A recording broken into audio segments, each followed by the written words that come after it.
Hello everyone, I am Kenshin. Welcome to Talk History. Today's history talk is Cult History of Money Scam, Scientology. Please subscribe, like, comment, share, and turn on the little bell.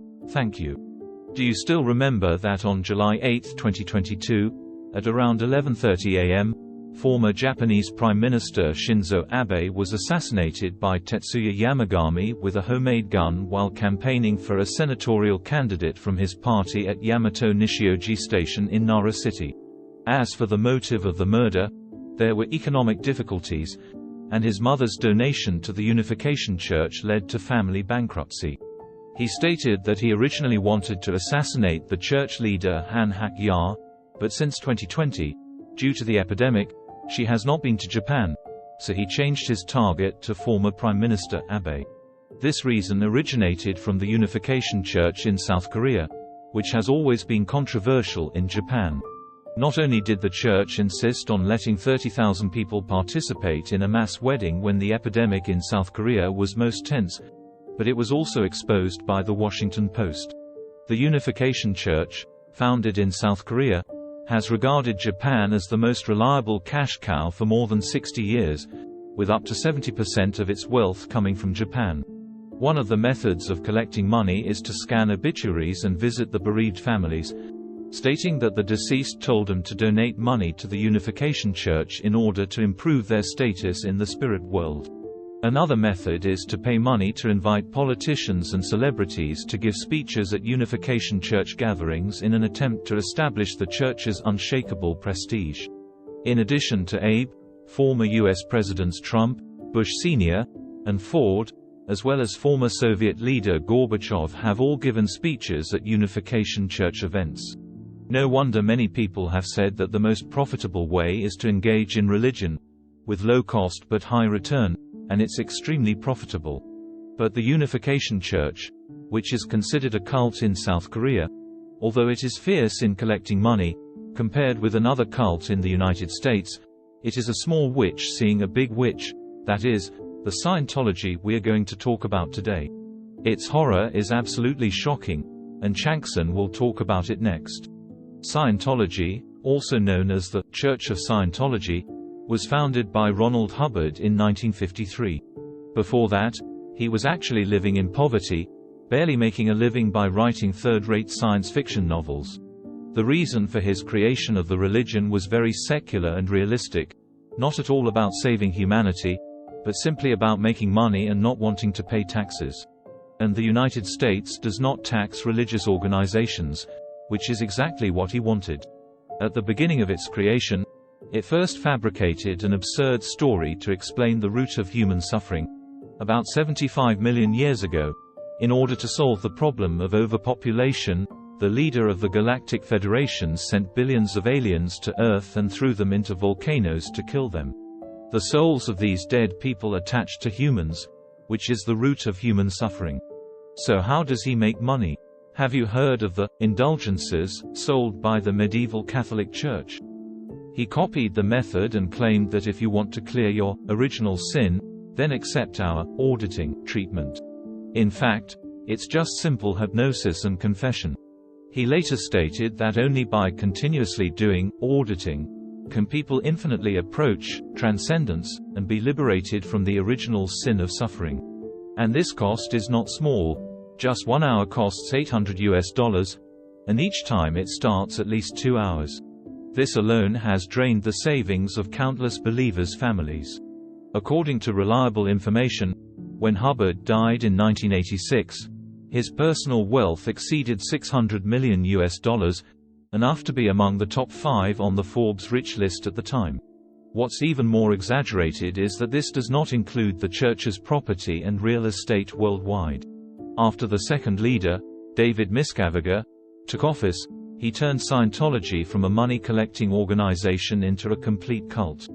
He wanted to expand the influence of Scientology and whitewash its image, so he turned his attention to Hollywood. Since the 1980s, John Travolta has been not only a hot star in Hollywood, but you would never guess that he is also a spokesperson for Scientology. By repeatedly supporting religious beliefs in public, Coupled with the tough guy image created on the screen, it gives people an illusion of being a decent nobleman. The next one to take over is famous. Everyone should have an impression of the recently released Top Gun 2, and the star, Tom Cruise, is the second spokesperson. In 1986, after playing Top Gun, Tom Cruise, who was in the limelight, was introduced to the church by his first wife, Mimi Rogers. It is said that after he joined, he received the highest attention from the senior management and established a very close friendship with Miscavige after getting to know him. Tom Cruise can be said to be extremely loyal to the church. The main reason is that he attributes his reading disability, recovery and the superpowers he had when he was filming to the church. He is grateful and respectful, and he is completely convinced. In 1990, everyone knows that Tom Cruise married Nicole Kidman. Although she also joined the Church of Scientology with her husband, Nicole, who was clear-headed, did not buy the doctrine and brainwashing, and was even more unwilling to admit in public that she was a believer in Scientology. In order to keep Tom Cruise, this golden sign, the Church of Scientology used auditing to control Tom Cruise, such as believing that Nicole was an oppressor in life, hindering the way to a higher level. Eventually, this Hollywood couple divorced in 2001. With his own celebrity effect, Tom Cruise attracted many stars to join the church, including Elvis Presley's daughter, and many small stars who regard Tom Cruise as a spiritual mentor. There are well-known figures such as the Beckham couple who have failed to preach, and the means of squeezing believers even more advanced. In addition to auditing, a series of personal growth courses are linked to the church level. The cost starts from $2,750 and increases step by step. After completing the third level, it costs $100,000. For students who have completed all courses, they claim to have superpowers such as moving objects with intention and self-healing of cancer. According to a piece of information 11 years ago, it cost $360,000 to $380,000 to complete a full set of courses at that time. If all 100,000 members completed the course at its peak, that would be $36 billion. However, there are two events that are considered cults. Didn't I just say that Hubbard founded the church just to make money but not pay taxes? But it's not up to you to decide. Who decides whether an organization is a religion? In the United States, it is decided by the Internal Revenue Service, IRS. Even though Hubbard used many ways to evade the IRS, what should come will come.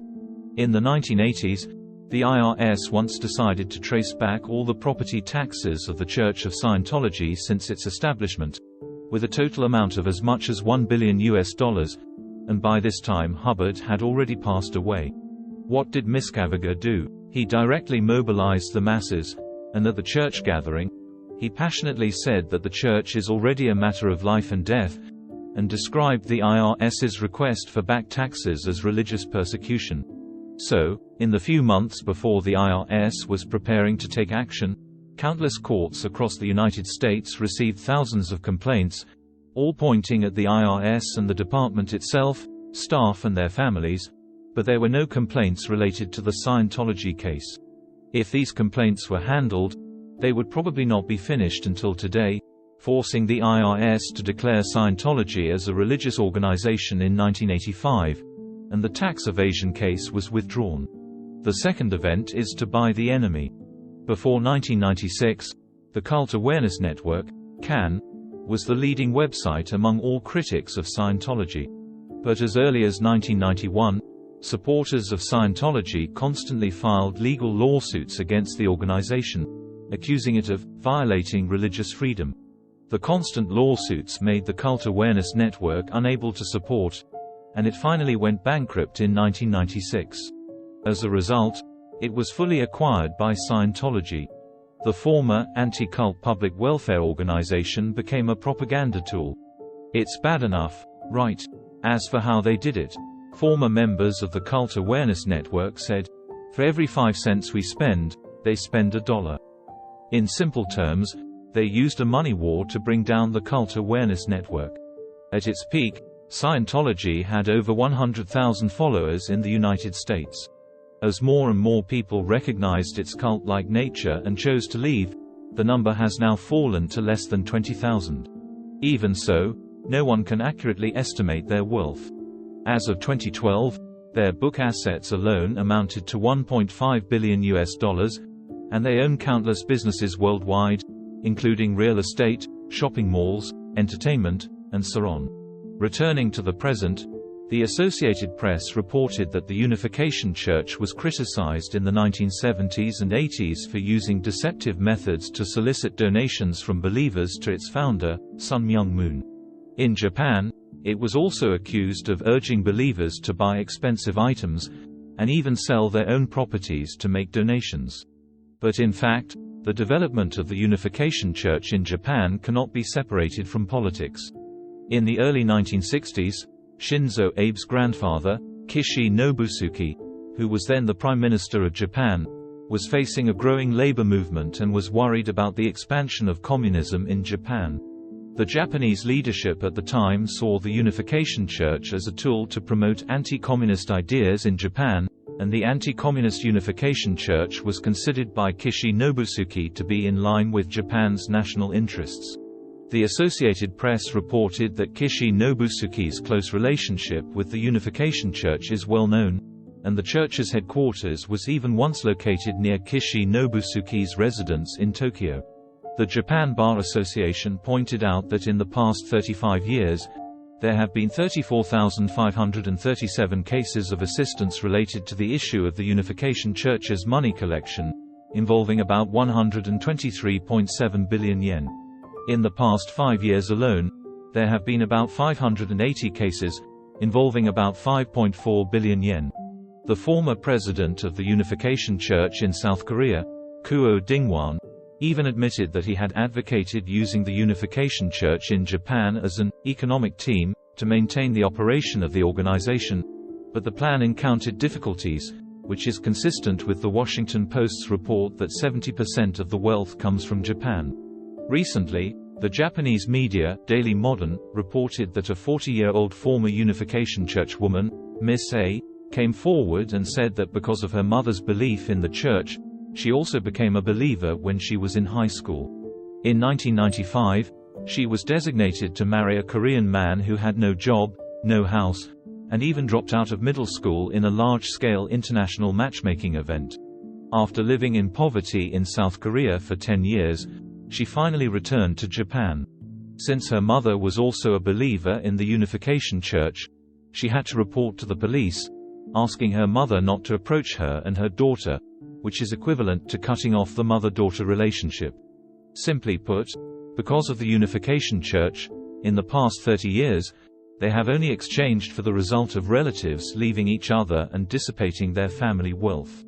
In the past 2 years, the Unification Church has only received more criticism in Japanese society. If you like the show, subscribing and liking is the best support, and if you can comment, it is even more welcome. See you in the next episode.